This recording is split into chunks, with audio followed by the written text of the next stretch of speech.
Drama के start में हम प्रिंसेस ली रोंगो को देखते हैं जो अपनी जान लेने की कोशिश कर रही होती है।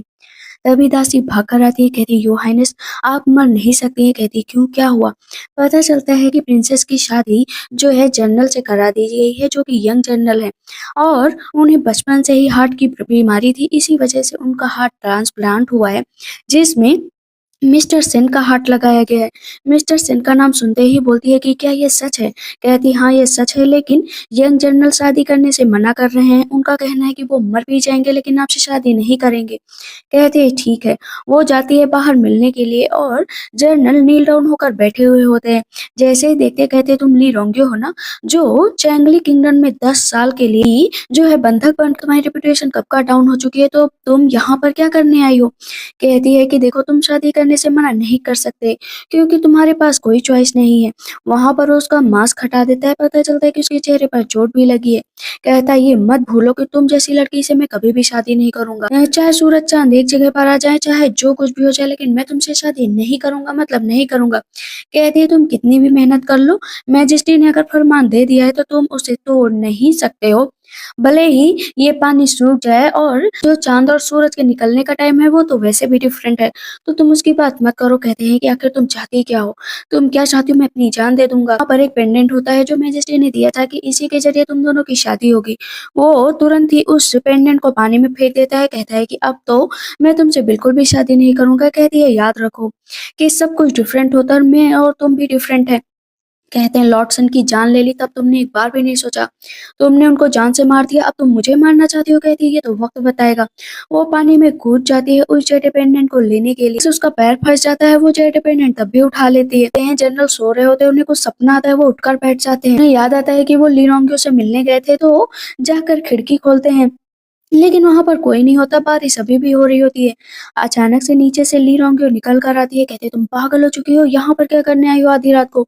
कहती है मैं जेड ले आई हो और याद रखो कि मैं तुम्हारे शादी के टाइम इंतजार करूंगी। तरह मैजेस्टी और इम्प्रेस को देखते हैं जहाँ पर इम्प्रेस कहती है कि आपने शादी के लिए बात तो कर दी है, किसी को नहीं पता था कि ली रोंगियो 10 साल बाद वहां से जिंदा आएगी, लेकिन अगर जिंदा आ गई है यंग जनरल के साथ अपनी शादी भी फिक्स कर दी है। बट यंग जनरल हमेशा से ही युद्ध के लिए आगे आना चाहते थे, अपने फादर के साथ युद्ध लड़ना चाहते थे, तो आपका इसके बारे में क्या ख्याल है। मैजेस्टी तुरंत ही कन्वे जारी करते हैं कि जो है जाकर कहो कि यंग जनरल है अब वो युद्ध करने के लिए नहीं जाएंगे, उनकी फर्स्ट प्रायोरिटी सिर्फ प्रिंसेस होंगी। इम्प्रेस कहती कहीं नाराज ना हो जाए यंग जनरल। कहते हैं नाराज होने तो वो हम बाद में देख लेंगे। जिन्हें जब से पता चला था कि उनके भाई की डेथ सिर्फ और सिर्फ ली रोंगियो की वजह से वो उससे नफरत करती थी, वो भी यंग जनरल झांग शाओ से शादी करना चाहती थी। कहती है इस लड़की ने मेरा सब कुछ छीन लिया, मैं इसे बर्बाद कर दूंगी। शायद एक दिन आ जाता है जितने भी लोग होते हैं कहते हैं प्रिंसेस की वजह से हम लोग सेफ हैं, क्योंकि हर बार उन्हें शांति समझौता करने के लिए भेजा जाता है। इस बार वो शादी कर रही है यंग जनरल से। लेकिन यहाँ पर अभी झोंग शाह को बहुत गुस्सा आ रहा था, क्योंकि जब से उसे पता चला था कि युद्ध करने के लिए उसे रोक दिया गया है, वो बिल्कुल भी इस बात से खुश नहीं था। कहता है तुम चाहती क्या हो, तुमने मेरा सब कुछ बर्बाद कर दिया। तब यहाँ पर ली रोंग्यो कहती है कि वैसे भी तुम बचपन से बीमार हो, हार्ट ट्रांसप्लांट हुआ तो युद्ध और खून खराबे से दूर रहो तभी अच्छा है। कहते हैं कि मैं तुम्हारा फेस सबके सामने ला दूंगा, तब तुम्हें पता चलेगा तुम कितनी बदसूरत हो। वो चेहरे से कपड़ा हटा देता है, लेकिन उसका चेहरा भी एकदम साफ हो चुका होता है। कहते हैं ये क्या। चलता है कि शादी से पहले उसने एक फिजिशियन को बुलाया था, जो फिजिशियन हिस्ट्री की बुक देखकर एक बहुत ही कठिन प्रक्रिया के द्वारा उसका चेहरा साफ करने वाले थे। कहते हैं क्या तुम ये दर्द बर्दाश्त कर पाओगी। कहते हैं मैं सब कुछ करने के लिए तैयार हूँ। अपने चेहरे पर जलता हुआ अंगार रख लेती है और इस तरह में जो फिजिशियन होते हैं उसके दर्द के बर्दाश्त करने की क्षमता को जान जाते हैं और उसका फेस सही कर देते हैं। बहुत कठिन प्रक्रिया से अपना फेस सही किया होगा ना, बहुत दर्द भी सहा होगा। कहती हाँ बहुत दर्द सहा है। सब लोग कहते हैं कि ये सब क्या चल रहा है यहाँ पर। तब यहाँ पर झोंग शाओ कहता है कि ठीक है चलो मैं तुमको अंदर लेकर चलता हूँ, लेकिन याद रखो कि मेरे साथ तुम एक पल भी खुश नहीं रहोगी। सबसे पहले जो ये स्टोन लायंस है यहाँ पर तुम इनको ग्रीट करो, तब मैं तुमसे शादी करूंगा, क्योंकि ये मेरे घर की रखवाली करते हैं। सब कह रहे होते हैं कि ये भला कैसी शर्त है, आखिर ये भी कोई शर्त होती है। कहती ठीक है अगर मैं इसी तरीके से तुमसे शादी कर सकती हूँ तो मैं जरूर करूंगी। नील डाउन होकर वहां पर दोनों लाइन से कि मैं आज के बाद से पूरी तरीके से झोंग शाओ का ख्याल, ये घर मेरा घर है, मैं इस घर को पूरी तरीके से अपनाती हूँ। कहती है कि अब आप खुश है ना जनरल। कहते हैं कि मैंने तुम्हें फोर्स नहीं किया है। इस पर दासी कहती है आप इस तरह क्यों किसी के पीछे पागल हो रहे हैं, मत करिए शादी। कहती करूंगी क्योंकि हार्ट है मिस्टर सेन का इसके पास। अभी जाकर वहाँ पर उन दोनों की शादी हो रही होती है और न्यूली वेड्स जैसे ही एक-दूसरे से शादी कर चुके होते हैं, इतनी देर में मिस्टर सेन की बहन आती है। कहती है मैं तुम्हें मार डालूँगी। वो यहाँ पर झोंग-शा उसे बचा लेता है। वो फिर से अटैक करने चलती है, वो भी झोंग-शा के हाथ पर तो सामने अपना आ जाती है कि मैं मिस्टर सेन के हाथ को कुछ भी नहीं होने दूँगी। मैजेस्टी कहते हैं जाकर इसे मौत की सज़ा दो। कहती है नहीं, इसकी कोई गलती नहीं और इसे सज़ा देने की ज़रूरत भी नहीं है। अभी उसे याद आता है मिस्टर सेन के बारे में। मिस्टर सेन से वो बहुत ही ज़्यादा प्यार करती थी, लेकिन जब 10 साल के लिए उसे जो है शांति समझौते के लिए दूसरी जगह भेजा गया, तब वहाँ पर मिस्टर सेन गए थे उसे बचाने के लिए। सामने जनरल होते हैं, वो कहते हैं इसे आसानी से नहीं ले जा सकते। वहाँ पर उन लोगों के बीच में बहुत लड़ाई होती है। मिस्टर सेन ना आधे से ज़्यादा लोगों को मार देते हैं, लेकिन जैसे ही लेकर जा रहे होते हैं, वो तीर मार देते हैं। अभी भी वो उसको लगातार ढूँढ रहा होता है। कहती है ये सब मेरी वज़ह से हुआ। अगर आप मुझे बचाने ना आते ना, तो आपको कुछ भी नहीं होता। कहते हैं ये मत सोचो कि मैं तुम्हें बचाने आई, इसकी वजह से सब कुछ हुआ। अब हम दोनों हमेशा साथ में रहेंगे। कहती है कि जैसे ही हम लोग वापस चलेंगे तो क्या तुम मुझसे शादी करोगे? बोलो ना कॉन्सर्ट बनाओगे ना मुझे? कहते हैं हाँ कॉन्सर्ट बनाऊंगा, साथ में अपनी क्वीन भी बनाऊंगा। उठो और जाओ यहाँ से। जैसे ही साउथ कॉर्नर पहुंचोगे वहां पर तुम्हें कुछ लोग लेने आ जाएंगे। मैंने उन लोगों को वहां पर हायर किया है। तुम्हें जिंदगी भर अच्छे काम करने हैं और अच्छे लोगों को चुनना है। खुश रहना है, याद रखना कि ये मेरी लास्ट विश है। कहती है क्या मतलब लास्ट विश? वहाँ पर वो खुद से रोने लगती है। कहती है वेन चांग उठो ना, वेन चांग उठो ना। खुद से चिल्लाती है। कहती है तुम्हें कुछ भी नहीं हो सकता। वो उसे उठाकर लेकर जा रही होती है। कहती है कि चाहे कुछ भी हो जाए लेकिन मैं तुम्हें मरने नहीं दे सकती। मेरे पास अभी सिर्फ तुम हो। मुझे सबने छोड़ दिया, मेरी फैमिली ने छोड़ दिया, हर किसी ने छोड़ दिया, अब सिर्फ तुम ही मेरे पास हो। उसी टाइम उसको चोट लग गई थी। इतनी देर में उसको होश आता है। कहती मैं यहाँ पर कैसे आ गई? दासी बताती है कि मिस्टर झोंगशाओ ने आपको बचाया था। कहती है कि क्या उसको चोट तो नहीं लगी ना? कहते नहीं उसको चोट नहीं लगी। कहती तब ठीक है, जितना उसका हाथ ठीक रहेगा उतना मैं ठीक रहूंगी। बाहर से जब झोंगशाओ सुनता है तो सोचता है कि क्या सच में ली रोंगे उससे इतना प्यार करती है कि वो उसे जरा सा भी चोटिल नहीं देख सकती। यहाँ पर अंदर लेकिन वो सिर्फ उसके हार्ट के बारे में बात कर रही होती है। कहते हैं कि ली रोंगयो तुम ठीक तो हो ना? कहती है कि माफ करना कल मेरी वजह से बहुत गड़बड़ हो गई। कहते हैं नहीं, अब तुम मेरी हो और मैंने तुमसे शादी कर ली है, तो याद रखो कि अब मेरी जिम्मेदारी बनती है। मैं तुम्हें ज्यादा परेशान नहीं करूंगा। कहती है कि आपका हाथ ठीक तो है ना? कोई दर्द तो नहीं होता उसमें? कहते हैं नहीं बिल्कुल भी दर्द नहीं होता, बस थोड़ा बहुत अनईजी कभी कभी फील होता है, लेकिन अब मैं बिल्कुल ठीक हूँ। कहती है कि आप मुझे बता सकते हैं कि आपको ये हार्ट किसने दिया था और आपको ये हार्ट ट्रांसप्लांट कहाँ पर हुआ था? कहते हैं यूंगसी टेम्पल में, शायद वहीं पर कोई फिजिशियन थे उन्होंने किया था। मैं तो बस मरने की कगार पर था। कहती है कि थैंक यू सो मच। वहाँ पर वो उसको जो है मेडिसिन लगाने की बात करते हैं। कहती है कि ठीक है आप ही मेडिसिन लगा दीजिए, लेकिन वो कपड़े हटाती है तो वो अपना मुँह पीछे कर लेते हैं। फिर मन में सोचते हैं कि मेरी तो शादी हो चुकी है तो मुँह छुपाने की क्या ज़रूरत है? हाथ पकड़कर अपने ऊपर रखता है। कहता है कि इतना दर्द हो तो अच्छे से पकड़ना। वहाँ पर उसे मिस्टर सेन की याद आती है कि कैसे वो भी है, उससे हमेशा कहता था कि जब भी तुम्हें दर्द हो तकलीफ हो मुझे पकड़ लेना। वो अपनी आँखें बंद कर लेती है और महसूस कर रही होती है। तो यहाँ पर झोंग-शा को क्या लग रहा था ना कि उसने आँखें बंद कर रखी, तो वो उसको किस करने के लिए जाता है। वहाँ पर सेनलेन आ जाती है। सेनलेन कहती है माफ करना कल मुझसे गलती हो गई थी, लेकिन मैं उसकी माफी मांगने आई हूँ। ठीक है तुम दवा रख दो, जो भी हुआ उसे भूल जाओ। कहती है क्या मैं ये दवा अप्लाई कर दूँ? तब यहाँ पर झोंग-शा कहता है कि ठीक है तुम दवा अप्लाई करो। ऐसे ही झोंग-शा वहाँ से जाता है। कहती है मैं तुमसे बहुत नफरत करती हूँ, इतना नफरत कि तुम समझ भी नहीं सकती। तुमने मेरे भाई को मार डाला, तुम जैसी औरत को मैं कभी भी माफ नहीं करूंगी। उसके घाव पर उंगली रखकर दबाने लगती है। दासी आती है, कहती हटो यहाँ से। अपना जानबूझकर नीचे गिर जाती है। झोंकसा होता है, कहता है क्या हुआ? इस पर सैनलन कहती है कि ये मुझसे इतना नफरत करती है कि इसने मुझे नीचे गिरा दिया और मेरे साथ बदसलूकी भी की है, मुझे बुली कर रही थी। लेकिन यहाँ पर ली रोंगियो एक शब्द भी नहीं बोलती और झोंकसा उसे लेकर चला जाता है। तब इस पर दासी कहती है आपने कुछ बोला क्यों नहीं? कहती है कोई बात नहीं मैं नहीं बोलूंगी, बस मैं इतना चाहती हूँ कि उसका दिल धड़कता रहे, मैं उसके पास रहना चाहती हूँ। सैनलन लगातार जो है झोंकसा से लड़ रही होती है कि मेरी और तुम्हारी शादी होने वाली थी, लेकिन अब मैं क्या करूँ? यहाँ पर जोंग-शो की माँ थी, कहती चिंता मत करो तुम दोनों की शादी मैं करवा दूँगी। वहाँ पर अपने बेटे से कहती है कि भले ही तुम्हारी ली रोंगो से शादी हो गई है लेकिन सैनलैन से तुम शादी कर लो। कहती है हाँ मदर, मैं भी शादी करना चाहती हूँ। ली रोंगो बोल देती है कि अगर झोंग-शो चाहते हैं कि वो शादी करना चाहते हैं सैनलैन से तो कर सकते हैं, मुझे कोई आपत्ति नहीं है। उसकी माँ कहती है जब आपत्ति ही नहीं तो ठीक है शादी हो जाए। लेकिन झोंग-शो खड़ा हो जाता है, एक बात ये दिमाग में रख लो, मैंने ली रोंगो से शादी कर ली है, अब मैं किसी से भी शादी नहीं करूँगा। उसकी माँ कहती है क्या बकवास कर रहे हो? सैनलैन कहती है मदर नाराज होने की कोई जरूरत नहीं है। वो नीचे बैठ जाती है। कहती है कि अगर सच में तुम चाहती हो कि शादी ना करे तो जाकर नील डाउन हो जाओ, मैं भी तो देखो तुम्हारे अंदर कितनी हिम्मत है। कहती है ठीक है मदर। चैंट जो है कॉपी कर रही होती है। पीछे से झोंकसा जाता है, कहता है तुम्हारी जगह पे मैं चैट कॉपी कर दूंगा। कहती है कि तुम्हें लिखना नहीं आता, कहते लिखना आता है लेकिन ज्यादा नहीं आता। कहती ठीक है मैं तुम्हें सिखा देती हूँ। वो वहां पर उसे सिखा रही होती है, कहती है कि जेंटलमैन की तरह बिहेव किया करो, लेकिन वो उसके इतने पास होती है कि किस कर लेता है।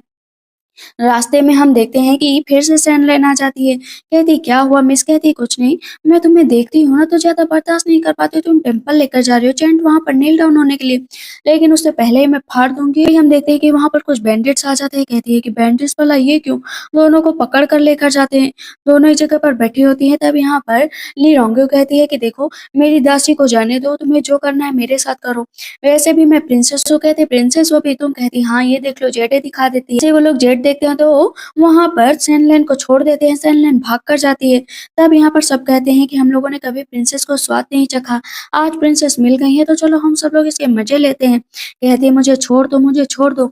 लेकिन सामने से तब तक हम देखते हैं कि झाओंग शाओ आ जाता है। कहता है इतनी हिम्मत कि मेरी प्रिंसेस को हाथ लगाओगे? सबको नीचे गिरा देता है। लेकिन ली रोंग पूरी टाइम नोटिस करती है कि वहां पर मिस्टर सेन लड़ रहे हैं। उसके अंदर सिर्फ उसको मिस्टर सेन दिखाई दे रहे थे। कहती है तुम यहाँ पर आ गए? कहते हैं हाँ चलो मैं तुम्हें घर लेकर चलता हूँ। उधर उसे होश आता है तो उठकर चल बाहर जाती है, लेकिन इतनी देर में सैनलैन आ जाती है। उसे अपनी गलती पर पछतावा हो रहा था। कहती मुझे माफ कर दो जो कुछ भी हुआ। पता चलता है कि जब वो वापस आई तो उसने खुद झोंग शाओ को बताया था कि तुम मुसीबत में हो, तो इसी वजह से वो उसे बचाने गया था। कहती फाइनली इसे अपनी गलती का एहसास हो गया है। तब यहाँ पर ली रोंगो कहती है कि जब जिसे एहसास हो जाए अच्छी ही बात है। अभी वो बैठी होती है वहां पर, उसने अच्छा सा नाश्ता बनवाया होता है पूरा। यहाँ पर उसने ऐसी चीजें बनवाई होती है जो मिस्टर सन को पसंद थी, लेकिन झोंग शाओ आ जाता है। कहता है चलो मैं भी तुम्हारे साथ खाऊंगा। वो उसे खाने के लिए देती है। जैसे वो उसे खाता, कहते आज से पहले मैंने इसे कभी नहीं खाया, लेकिन पता नहीं क्यों इतना फेमिलियर लग रहा है, उसका टेस्ट भी काफी अच्छा है। वो उसे भी खाने के लिए देता है। कहता है अभी तुम रिकवर नहीं हुई हो इसीलिए अच्छे से खाना खाओ। वहां से वो चला जाता है। दासी कहती है कि जनरल आपको सच में बहुत प्यार करने लगे हैं, आपको भी अपनी जिंदगी में आगे बढ़ना चाहिए।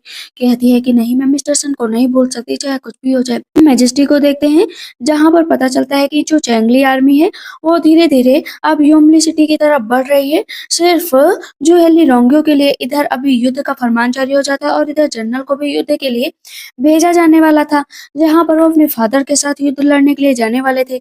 बहुत वो खुश होता है कि फाइनली उसे वो मौका मिल गया।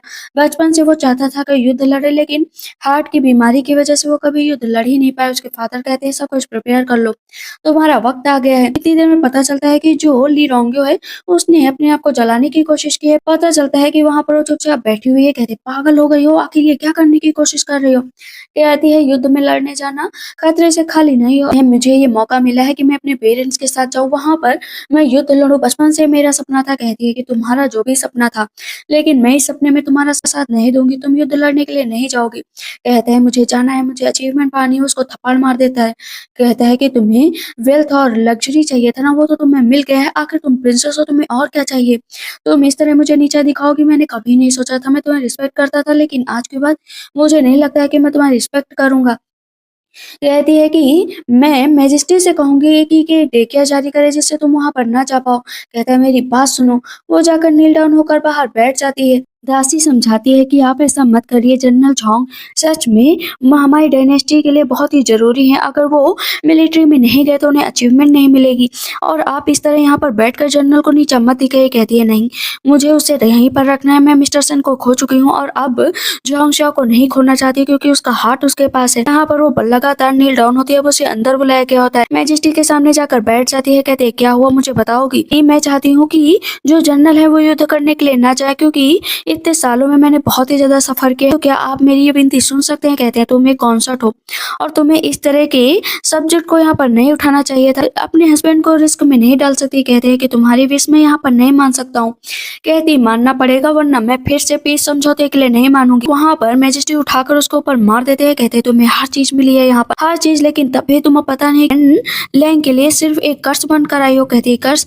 ये थ्रोन बिलोंग करता है क्राउन प्रिंस को, ये सब कुछ बिलोंग करता है क्राउन प्रिंस को। आप तो सिर्फ यहाँ पर बैठे हैं, लेकिन याद रखिए कि मैं मिस्टर सेन से प्यार करती हूँ। जानबूझकर आपने मेरी शादी झोंग शाओ से करे क्योंकि उसकी मिस्टर सेन का हार्ट उसके पास है। आप जानते थे कि मैं मान जाऊंगी, इसी वजह से आपने ये फैसला लिया। कहते हैं मैं तुम्हें मार डालूंगा, इतना जान लो। तुम इस तरह की बात करोगी? कहती है मार डालिए, लेकिन मैं यहाँ से नहीं हटूंगी। कहते हैं कि हटोगी तुम? उसे जबरदस्ती उठाकर लेकर जाया जाता है, लेकिन पता चलता है कि ये जो जनरल है वो बेहोश हो गए हैं, कुछ दिखाई भी नहीं दे रहा है। जैसे ही वहां पर उसकी माँ खड़ी होती है, कहती है सब तुम्हारी वजह से हुआ है, क्योंकि तुम उसे युद्ध के लिए जाने नहीं देना चाहती। मेरे बेटे ने हमेशा से यही तैयारी की है, लेकिन तुम्हारी वजह से सब कुछ हुआ। कहती है नहीं मदर, मैं ये बिल्कुल भी नहीं चाहती थी, मैं सच में नहीं चाहती थी। कहती है कि अगर मेरे बेटे को कुछ भी हुआ ना, तो मैं तुम्हें जिंदा नहीं छोड़ूंगी। पता चलता है कि मैजिस्ट्रेट ने डेकिया जारी कर दिया है कि अब वो युद्ध करने के लिए नहीं जाएगा और उसे हमेशा के लिए अब घर में ही रहना पड़ेगा। क्या सच में हमेशा से इम्प्रेस यही चाहती थी कि अपने हस्बैंड को घर में बंद करके रखे? कहती है निकल जाओ यहाँ से। उसके फादर नील डाउन हो जाते हैं कि मेरे बेटे को बचा लो, मैं नहीं चाहता हूँ कि मेरे बेटे को कुछ भी हो। मैंने अपने बेटे को हमेशा तकलीफ में देखी, उसका हार्ट ट्रांसप्लांट हुआ तब जाके वो थोड़ा अच्छा फील किया। मुझे लगा था कि अब वो एक पीसफुल और हेल्दी लाइफ जिएगा, लेकिन आपने उसे फिर से उसी जगह पर पहुंचा दिया। प्रिंसेस, अपने हस्बैंड के लिए क्या आप कर सकती हैं कुछ ऐसा जिससे जो है मैं अपने बेटे को बचा सकूं? यहाँ पर झोंक की माँ कहती है प्रिंसेस के सामने नील डाउन होने की जरूरत नहीं है, निकलो यहाँ से। उसे धक्के मार कर निकाल देती है। कहती है क्या मैं यहाँ से भी निकल जाऊंगी? अब मैं क्या करूँ? क्या सच में मैंने बहुत गड़बड़ कर दी है? यहाँ पर उसे याद आता है कि कैसे झोंक मैजेस्टी हर कोई चाहता है वो युद्ध करने के लिए जाए, लेकिन अकेले ही वो उसे रोकना चाहती थी। कहती है मैं बहुत थक गई हूँ। हम देखते साइन लेना जाती। कहती ली रहूंगी, याद रखो कि मैं बस तुम्हारी लास्ट टाइम मदद कर रही हूँ, इसलिए कि तुमने मेरी जान बचाई थी। अब तुम यूंगसी टेम्पल जाओ और वहीं पर रहो।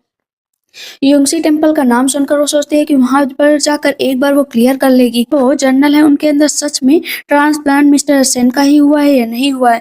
वो बताती है कि कैसे ये चैंपिंग का 15वां साल चल रहा है। मेरा जन्म रॉयल फैमिली नैनलैंग में हुआ था। मेरी मदर कॉन्कोबाइन थी इस क्लैन की। मेरे फादर के जो भी बच्चे थे वो उनको बहुत प्यारे थे।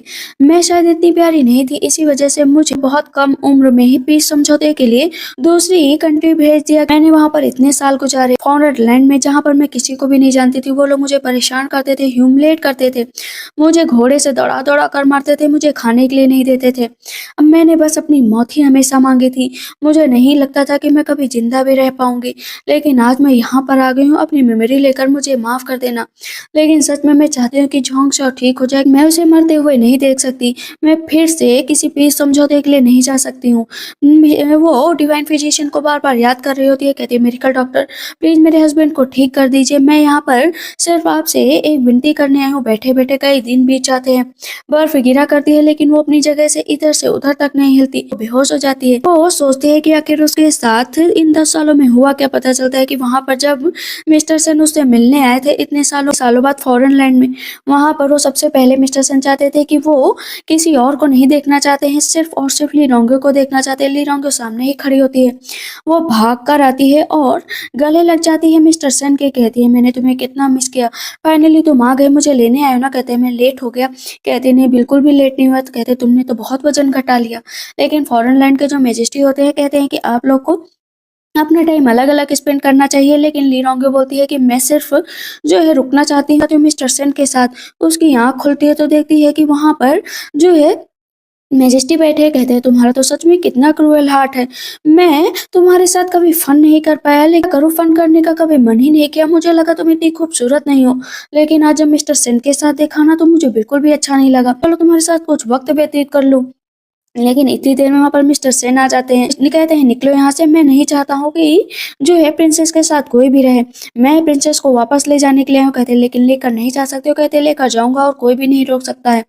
तब यहाँ पर मैजेस्टी कहते हैं कि भीख मांगोगे, इतना याद रखो। ली रोंगो कहती है आपको इस तरह लड़ने की जरूरत नहीं है। कहते हैं लड़ने की नहीं, वो समझने की जरूरत है। मैं तुम्हें वापस जरूर लेकर जाऊंगा। याद रखो कि नॉनसेंस बातें नहीं करोगे, अपना ध्यान रखोगी, और बहुत जल्द वो वक्त आएगा जब मैं तुम्हें ले जाऊंगा यहाँ से। वो उसके गले लग जाती है और अभी हम प्रेजेंट टाइम पे देखते हैं तो दोनों पैरों में बहुत ज्यादा चोट लग गई होती है। पर झोंक कहते हैं क्या हुआ इसको। वो बताती है कि प्रिंसेस वहां पर आपके लिए नील डाउन थी 3 दिन 3 रातें वहां पर उन्होंने नील डाउन होकर गुजारी है। मैंने कभी नहीं सोचा था कि प्रिंसेस आपके लिए इतना कुछ कर सकती है। क्या सच में ली रोंगे इतनी अच्छी है, इतनी काइंड है।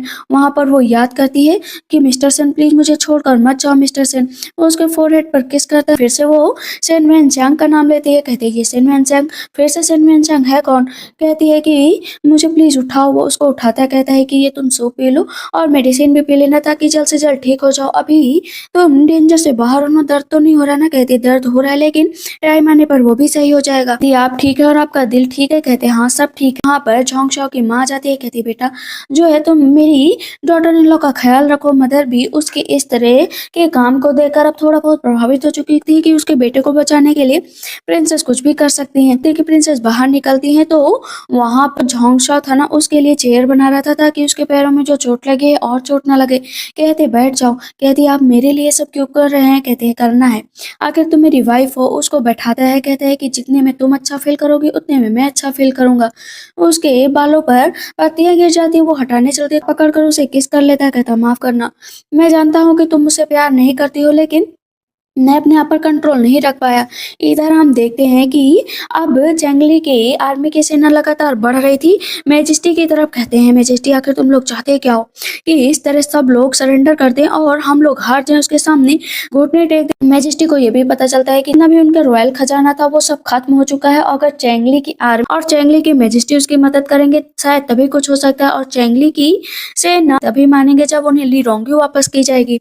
इसी वजह से मैजेस्टी एक चाल चलते हैं और वहां पर बुलाते हैं झोंग शाओ को।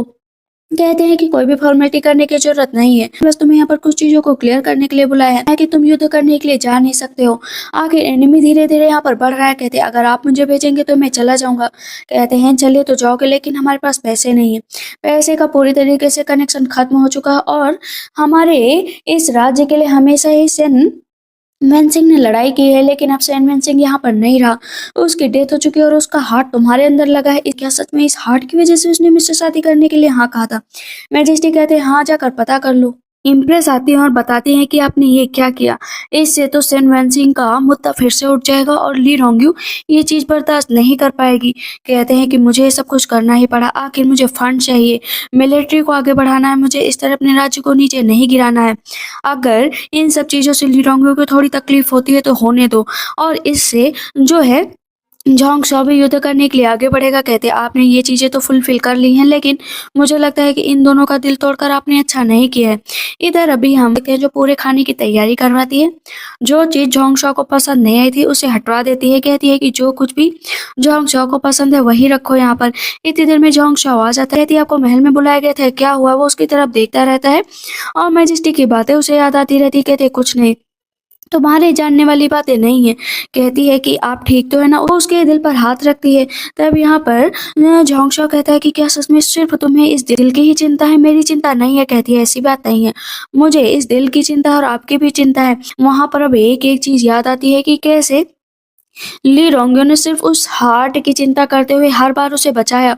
उसके मुंह से ब्लड निकल जाता है। कहती क्या हुआ आपको, उठो ना, क्या हुआ? पता चलता है फिर से जो है झोंग शाओ की तबीयत खराब हो चुकी है। फिजिशियन ने उसे सिर्फ आराम करने के लिए कहा है क्योंकि वो अभी अनकॉन्शियस मोड में है। कहती है कि कोई ना कोई सोल्यूशन तो होगा ना मेरे बेटे को बचाने के लिए। दासी कहती है कि मुझे नहीं पता अचानक से क्या हो गया। प्रिंसेस आपको जो है जनरल का ध्यान रखना चाहिए। कहती है मैं जनरल का ध्यान रखूंगी, इससे इम्पोर्टेंट कुछ भी नहीं, क्योंकि जो है जनरल को होश नहीं होता है तो वो मुंह के जरिए पर जनरल को दवा पिलाती है। कहती है कि थोड़ी देर में इन्हें होश आ जाएगा। से वो चली जाती है। उसकी मदर कहती है कि तुम ठीक तो हो ना? कहते हैं हाँ मैं ठीक हूँ, लेकिन मुझे होश कैसे आया और ये दवा मुझे किसने पिलाई?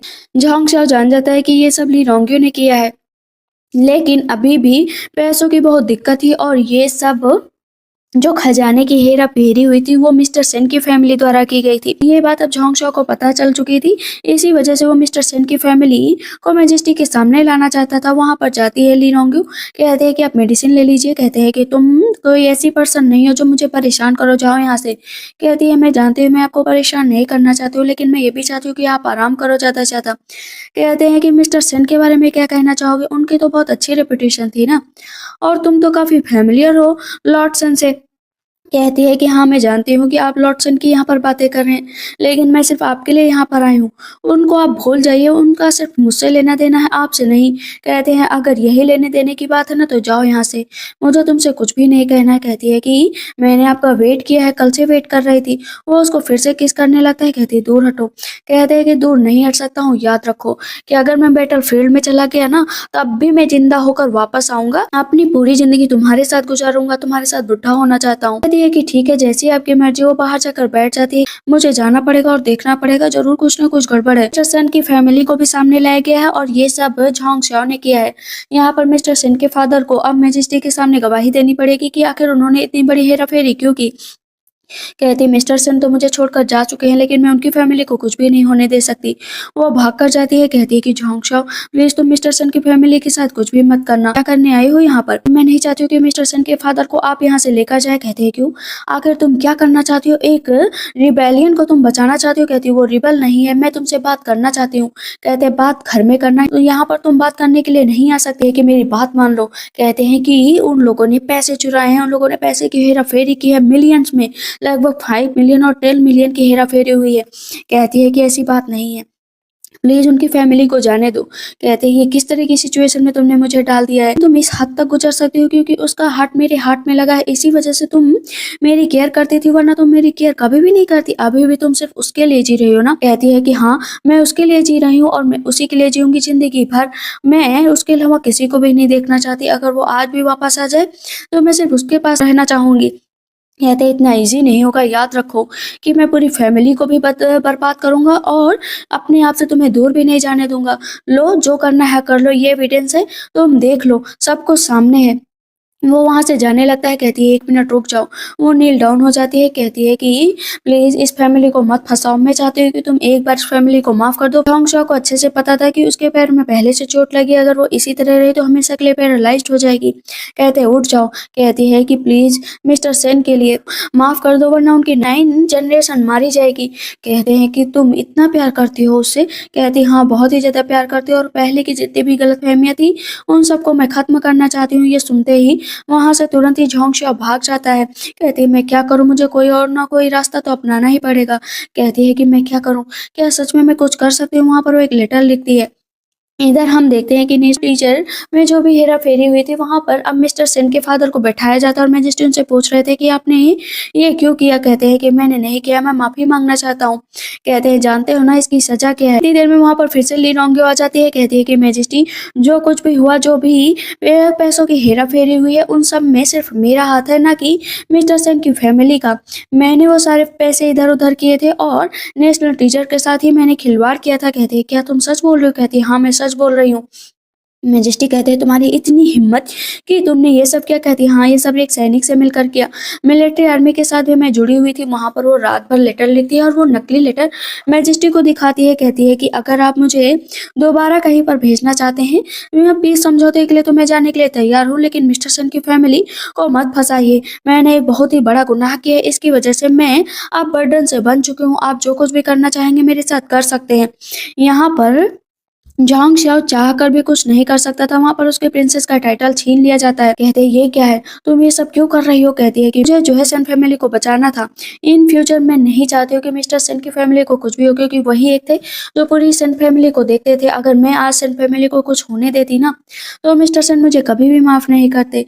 अब यहाँ पर वो लेटर देखता है और उसे पता चल जाता है कि ये सब उसके लिखे हुए हैं। कहते हैं कि तुम इस हद तक गिर सकती हो? अब वहां पर मैजिस्ट्रेट ने उसे मौत की सजा दी थी। कहते मार डालो, मार डालो, मार डालो। जैसे ही मारने चलते हैं इतनी देर में वहां पर झोंग शाओ पहुंच जाता है। कहते हैं कि आप रिबेल बन रहे हैं, किसी भी दोषी को आप नहीं बचा सकते हैं। कहते हैं कि तुमने वो लेटर लिखे थे ना ताकि मैजिस्ट्रेट को तुम बेवकूफ बना सको, लेकिन तुम मुझे बेवकूफ नहीं बना सकते हो।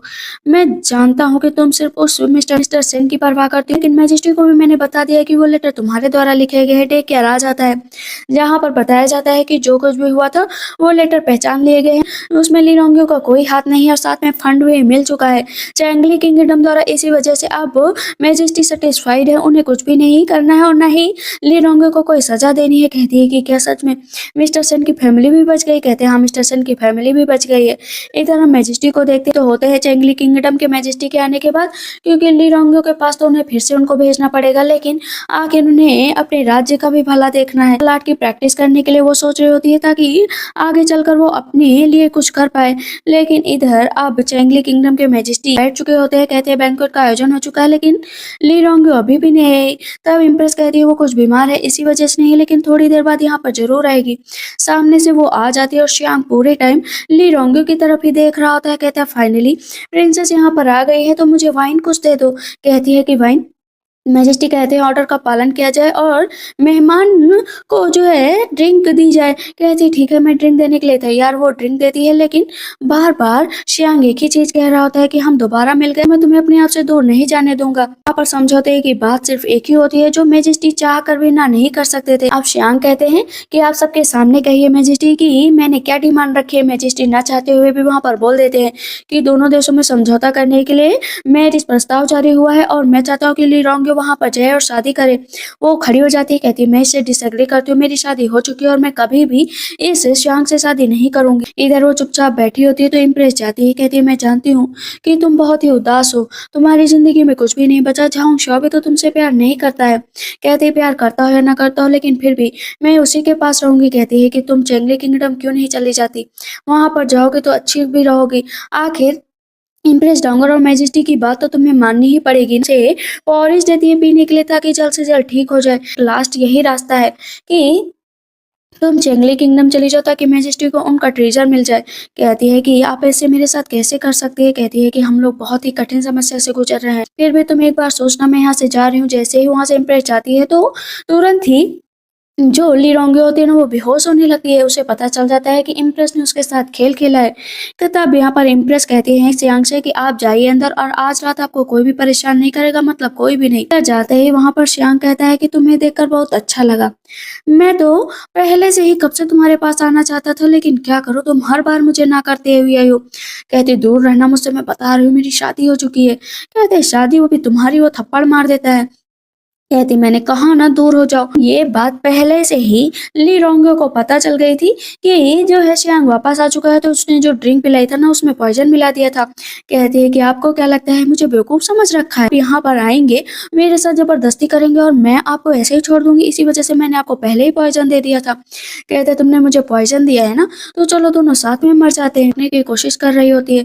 कहते भाग नहीं पाओगे, याद रखो कि जो गेम स्टार्ट किया है ना उस गेम को एंड मैं करूंगा। उसका गला पकड़ लेता है। कहती ठीक है चलो दोनों साथ में ही मर जाते हैं, साथ में मरेंगे तो अच्छा रहेगा। वो जैसे उसे मारने चलता था तक जियाओ संग वहां पर आ जाता है। यह था तुम ठीक तो हो ना। कहते हैं कि हाँ मैं ठीक हूँ, मुझे पता था कि तुम मुझे बचाने जरूर आओगे। तुरंत ही झाओसांग बोलता है मैंने तुम्हें डरा दिया क्या, तुम ठीक तो हो ना। कहती हाँ मैं बिल्कुल ठीक हूँ। वहाँ पर सेन वैनसिंग आ जाता है। कहती सेन वैनसिंग तुम यहाँ पर। कहते हाँ मैं तुम्हारे लिए यहाँ पर आया हूँ। वो उसका हाथ चेक करता है। कहता है तुम ठीक हो, तुम्हें बस मेडिसिन की जरूरत है। तुरंत ही वो उसके गले लग जाती है। कहती है मुझे इतनी खुशी हो रही है कि तुम जिंदा हो। लेकिन झांगशा उसका हाथ पकड़कर खींच लेता है कि लॉर्ड सेन प्लीज मेरी वाइफ से दूर रहिए, अभी वो मेरी वाइफ हो। वो उसके सामने उसको किस कर लेता है। लेकिन इतने में ली रोंगे को बहुत गुस्सा आ जाता है कि तुम्हारी हिम्मत कैसे हुई लॉर्ड सेन के सामने मुझे किस करने की, तुम मेरी वाइफ हो और यहाँ पर कोई भी तुम्हें नहीं रोक सकता। वो उसे जबरदस्ती अपनी बाहों में उठाकर लेकर चले जाते हैं। लॉर्ड सेन उनको बहुत तकलीफ हो रही होती है और वहां पर उनके गले के पीछे एक निशान होता है। पता चलता है कि वो मेडिकल फिजिशियन थे जिन्होंने अपना मुंह ढक रखा था, उनके जरिए ही वो जिंदा हुए थे। उन्होंने उनके सामने शर्त रखी थी कि सोल उनको मिल गई और अंडरवर्ल्ड ने उन्हें एक्सेप्ट कर लिया तो वो जिंदा बच सकते हैं। क्या वो करने के लिए तैयार हैं? इसी शर्त के साथ वो पृथ्वी पर आया था कि झोंग शाओ की आत्मा को वो लेकर जाएगा जिससे वो जिंदा हो सके। देखते झोंग शाओ को बहुत गुस्सा आ रहा था। वो जबरदस्ती उसको किस करता है। कहती है कि भला तुम ऐसे क्यों कर रहे हो मेरे साथ। कहते हैं क्यों नहीं कर सकता। कहती वैसे भी तुम तो मुझसे डाइवोर्स लेने वाले हो ना, तो आज यहाँ पर क्यों बकवास कर रहे हो, तुमने मैजेस्टी के सामने ये बात कह दी है ना। कहते हैं कि हाँ क्योंकि जब मुझे पता चला था कि तुम मुझसे प्यार नहीं करती हो, लेकिन अब मैं तुम्हें अपने आप से दूर नहीं जाने दे सकता। बहुत ही ज्यादा झोंग शाओ को तकलीफ भी हुई थी कि उसने डाइवोर्स की बात कही है। कहती है कि अब डाइवोर्स होकर ही रहेगा, याद रखो। कहता है डाइवोर्स नहीं होगा लेकिन मैं उसे जरूर मार डालूंगा। कहती है किसे मारने जा रहे हो। पता चलता है कि वो लॉर्ड सन को मारने गया है। इधर हम देखते हैं कि चेंगली की सेना आक्रमण करने के लिए आ गई थी क्योंकि मैजेस्टी ने ली रोंगे को भेजा नहीं था। इसी वजह से ली रोंगे को वो बुलाते हैं। कहते हैं कि तुम याद रखो कि तुम्हें जो इतना खूबसूरत चेहरा मिला है ये सिर्फ शांति समझौता के लिए मिला है। मैं जहाँ चाहूँ तुम्हें वहां पर भेज सकता हूँ। कहती कि मैजेस्टी हर बार आप मुझे ऐसे ट्रीट नहीं कर सकते। देखो कि ये पूरी दुनिया तुम्हारी सुंदरता के लिए जानी जाती है। तो वो मैजेस्टी के ऊपर थूक देती है। मैजेस्टी उसको थप्पड़ मार देते हैं। चाहे जितना भी कर लो लेकिन इस बार मैं नहीं जाऊंगी समझौते के लिए। झांग शाओ युद्ध के लिए अपने फादर के साथ गया था क्योंकि अब दोनों ही चैंगली की सेना से में युद्ध लड़ने वाले थे। झांगशा को ये भी पता चलता है कि ली रोंगयो को बंद करके रखा गया है। उसके फादर समझाते हैं कि जाओगे, तो कहता है हाँ फादर, मिलने जरूर जाऊंगा। कहते हैं तुम्हें ये चोट कैसे लगी? मैजेस्टी की वजह से। आप अलग होने का ख्याल क्यों अपने मन में लाए? इस वजह से ना, क्योंकि मैंने आपको अच्छे से ट्रीट नहीं किया, लेकिन याद रखिए कि मैं आपके साथ ही रहना चाहती हूँ। कहते हैं हाँ, मैं भी तुम्हारे साथ रहूंगा। तुम ये इस युद्ध में जिंदा नहीं बचे तो फिर क्या होगा? कहते हैं मैंने उसे हमेशा ही अलग तरीके से ट्रीट किया, अच्छे से ट्रीट किया। मैं तो उससे शादी भी नहीं करना चाहता था, लेकिन आज मुझे उससे प्यार है। मैंने पहले भी कहा है कि मैं उसके साथ अपनी पूरी ज़िंदगी बिताना चाहता हूँ और मैं उससे बहुत प्यार करता हूँ। कहीं कि चेंगली की सेना आ जाती है, एक तरफ मैजेस्टी, एक तरफ शियांग खड़े होते हैं। जहाँ पर मैजेस्टी को अच्छे से पता था कि शियांग को भी अब ली रोंग्यो से प्यार हो गया है। वो उसे सिर्फ एक खरीदी हुई वस्तु की तरह नहीं ले जाना चाहता था, बल्कि शादी करके ले जाना चाहता था। मैजेस्टी के सामने वो कंडीशन रखता है कि इस लड़की को मेरी तरफ भेज दो, लेकिन मैजेस्टी की कंडीशन थी कि मुझे पहले और भी सोने, गहने और मेरा खजाना भरो, तब मैं तुम्हें दूंगा, वरना तुम्हें इस ली रोंगो को कभी नहीं दूंगा। यहाँ पर श्यांग बोलते हैं कि मैंने ऑलरेडी भी बहुत कुछ दे दिया है, लेकिन मैजेस्टी उसके गले पर तलवार रख देते हैं। कहते हैं एक तो तुमने पहली गलती की कि एनिमी कंट्री की लड़की से प्यार किया, वहां पर तुरंत ही वो उसको ऊपर तीर चला देता है, तो सामने जोंग शाओ आ जाता है कि खबरदार मैजेस्टी पर तीर मत चलाना। श्यांग कहता है आक्रमण करो और इन लोगों को मार डालो। वहां पर युद्ध होने लगता है और मैजेस्टी ली रोंगो धीरे धीरे पीछे जाने लगते हैं। तब यहाँ पर झोंग शाओ मैजेस्टी के ऊपर तीर चला देता है। मैजेस्टी कहते हैं रिबल बन रहे हो, तुम्हें पता है कि तुमने मैजेस्टी के ऊपर हथियार उठाए। पीछे से और भी सैनिक आ जाते हैं श्यांग के सैनिकों पर आक्रमण करने के लिए। कहते हैं कि मैजेस्टी और श्यांग, मैं तुम दोनों को ही नहीं छोड़ूंगा, क्योंकि तुम दोनों ने ही मेरे ली रोंगो को परेशान किया है। उसके ऊपर तीर चलाने चलता है, तो सामने आप खुद ली रोंगो तीर लेकर खड़ी हो जाती है और कहती है कि श्यांग, तुमने मेरा बहुत फायदा उठाया, तुमने मुझे बहुत टॉर्चर किया और आज वक्त मेरा है। वो तुरंत ही उसे तीर मार देती है और एक ही तीर में उसे ढेर कर देती है। मैजेस्टी उठाकर उसे तलवार मार देते हैं। यहाँ पर झोंग शाओ उठता है और मैजेस्टी का गला काट देता है। कहता है मरूंगा तो मैजेस्टी को मार कर मरूंगा। कहते हैं मुझे माफ कर देना कि मैं तुम्हारे साथ जिंदगी नहीं बिता पाया, लेकिन मैं चाहता हूँ कि तुम अपनी अच्छे से जिंदगी जियो। कहती है मैं ये बिल्कुल बर्दाश्त नहीं करूंगी कि पहले लॉर्ड सन पे तुम मुझे छोड़कर चले गए। प्लीज प्लीज प्लीज मुझे छोड़कर मत जाओ। कहते हैं इसे यूनिटी टेम्पल लेकर चलो। क्या आखिर मैं इस तरह का दर्द कैसे बर्दाश्त करूं? पता चलता है कि अंडरवर्ल्ड की प्रीस्ट वहां पर फिर से आई है। लॉर्ड सन कहते हैं कि मैंने आपकी विश फुलफिल कर दिया, लेकिन मैं चाहता हूँ तो कि आप सिर्फ झोंग शाओ को ही जिंदा करें। मैं यहाँ से जाना चाहता हूँ। ली रोंगयो कहती क्या कहने का मतलब है तुम्हारा? सिर्फ तुम यहाँ पर थोड़े दिनों के लिए आए थे? कहते हैं कि हाँ मुझे जाना पड़ेगा, सिर्फ मैं 7 दिनों के लिए आया था। कहती है कि प्लीज मुझे छोड़कर मत जाओ, बहुत दिनों बाद तुम वापस आए हो। कहते हैं नहीं मुझे जाना पड़ेगा, तुम अच्छे से रहना। कहती है प्लीज मत जाओ ना, मत जाओ ना। वो वहां से चला जाता है और वो लेडी तुरंत ही झोंगशा को जिंदा कर देती है। कहते तुम ठीक तो हो ना? कहता हाँ मैं बिल्कुल ठीक हूँ। वहाँ पर वो लेडी हंस रही होती है। अभी ये एक एक बात याद आती है ली रोंगो को कि कैसे उनल के साथ इतना बुरा बिहेव किया, फिर अच्छा बिहेव किया, और दोनों अब एक साथ अच्छे से रह रहे हैं। 5 साल पूरे को बीत चुके होते हैं। आज भी वो लॉर्ड सन को वैसे ही याद करती है, लेकिन इस बात का बुरा बिल्कुल भी झोंगशा को नहीं लगता है और उनका बच्चा भी हो चुका होता है। कहते हैं कि मेरी फैमिली पूरी हो चुकी है और अब कुछ भी हो मैं तुम्हारे साथ ही रहूंगा हमेशा। याद रखो कि मेरी खुशी बस तुमसे है। इसी के साथ इस ड्रामा की एंडिंग होती है। तो आप लोग को ये ड्रामा कैसा लगा मुझे कमेंट सेक्शन में जरूर बताइएगा। तब तक के लिए बाय बाय, टेक केयर।